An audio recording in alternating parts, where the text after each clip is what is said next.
โอ๊ตวันนี้เขาสิไปไซกันวะอันนี้เราจะเดินทาง ไปไหนกัน ในบ้านนาโมงพี่น้อง เบิ่งคนทางอายุยังดีเนาะเดี๋ยวนี้ มันจะโทมใหม่ทางกันรถเรืออยู่จะเป็นทางดินแดงลัดป่าลัดดงพี่น้อง นี่แต่ป่ามีแต่ดง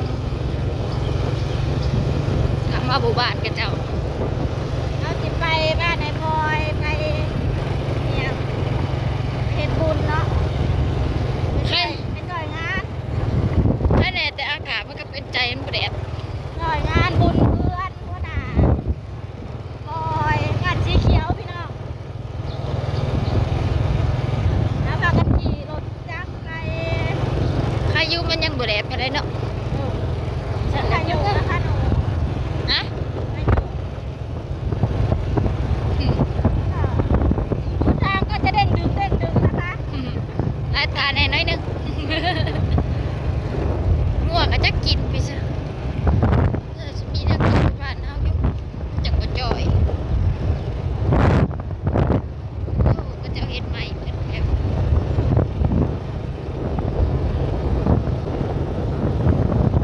ดึงดังอื้อหือ ได้แล้วในเมนูมุกข้างหลัง ดึงหัวลูก แล้วไง นี่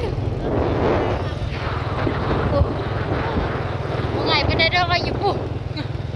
แล้วก็บ่ขี่ใกล้เด้แล้วก็ได้สะออน 3-4 คนพี่น้อง สะออนบักม่วงได้ไปเฮือนได้แต่บักม่วงกับย่าง เจ๊ปานี่เป็นที่รถใหญ่แล้วสิไปนอนอยู่พุ่นทางหมอลำเรื่องหมดแล้ว เฮากระถาพังมือบุญบ้านเฮา เอาเดี๋ยวสิไปครับก็เลยขี่รถจักรไป บอกพละหลาย บอกว่าล่ะไปบ้านลูกบ้านเต้า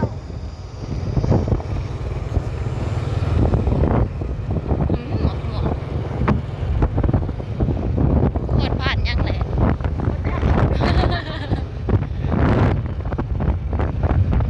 หอดแล้วเนาะหอดติ ใกล้แล้วพี่น้อง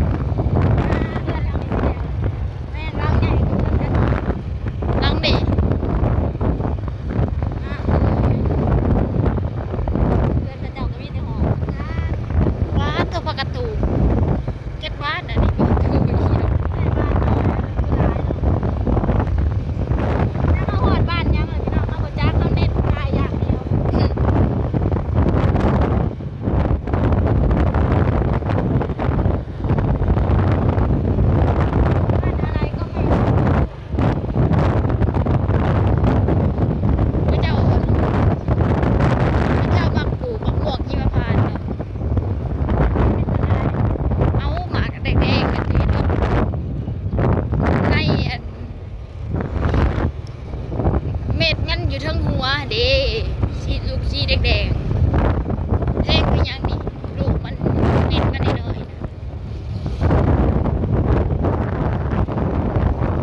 สัตว์มีมาเลยเลยเหรอ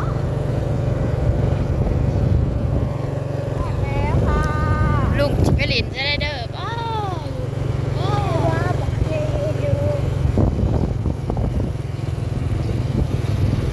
จะไปจอดสิได้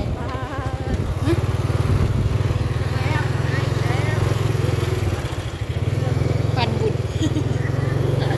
เนี่ยถือหัวแหละเห็นบอกไม่ได้ไปเจอ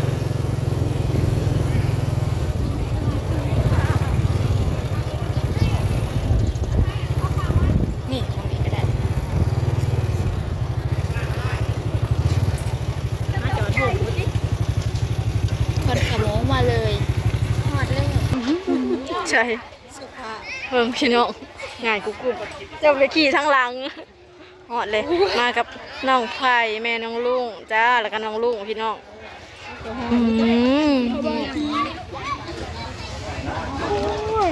เกิดกันตากแนวอยู่แนวกินผู้